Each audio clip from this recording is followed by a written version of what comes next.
Welcome back to the Daily Nostalgia Show, The Replay. I'm your host, William, and today we're blowing the dust off the most iconic lunchboxes with handles ever made. That's right, grab your WaveBirds and pray your siblings didn't overwrite your save file. Today, we're revisiting the game that proved a green tunic is the ultimate fashion statement in the world of cursed soul-eating blades. Transcending history and the world, a tale of souls and swords.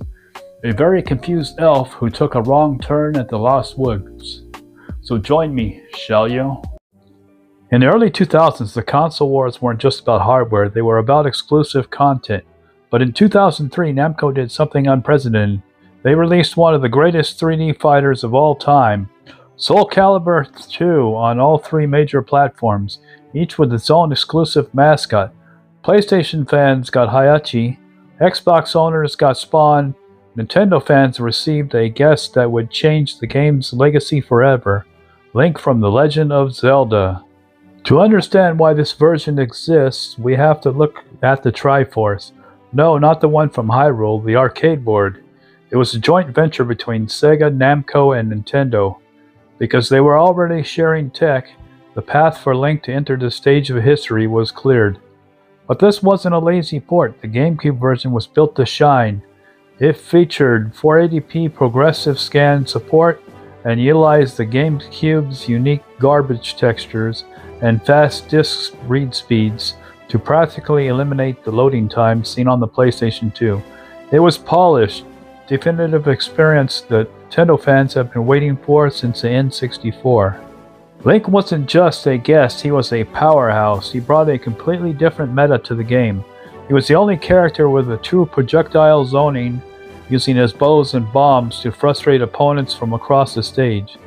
And for Zelda fans, this was a huge deal. Remember at the time Wind Waker had just released and some fans were still divided over its tune style, so SoulCalibur II gave the glimpse of what a high-fidelity realistic adult Link would look like in modern hardware. It felt like a love letter to the Ocarina of Time era, right down to the voice clips and the secret weapons like the Megaton Hammer. I'll be back after these messages.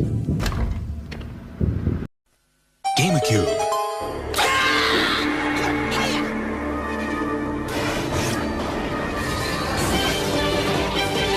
リンクが最強を決める戦いに殴り込む。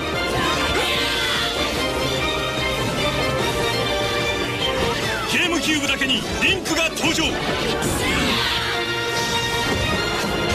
剣を取れ、誰よりも強くあるために。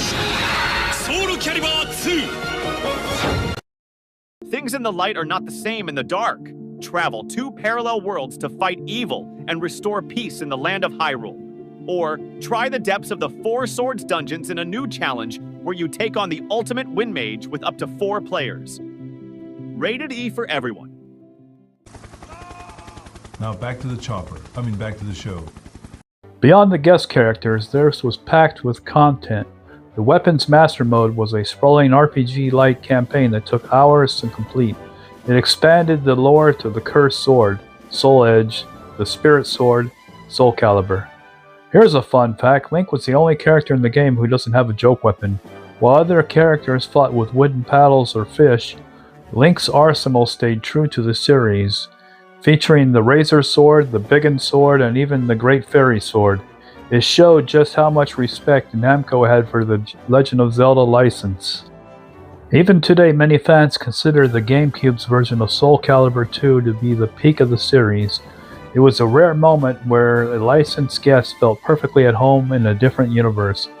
Was SoulCalibur II your favorite in the series? Or do you prefer the Dreamcast original?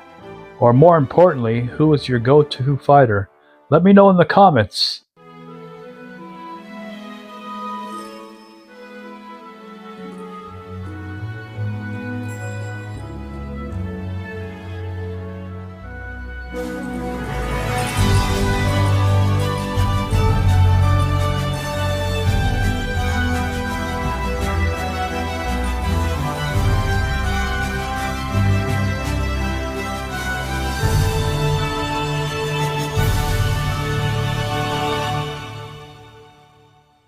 The legend never dies, unless you forget to plug in your controller.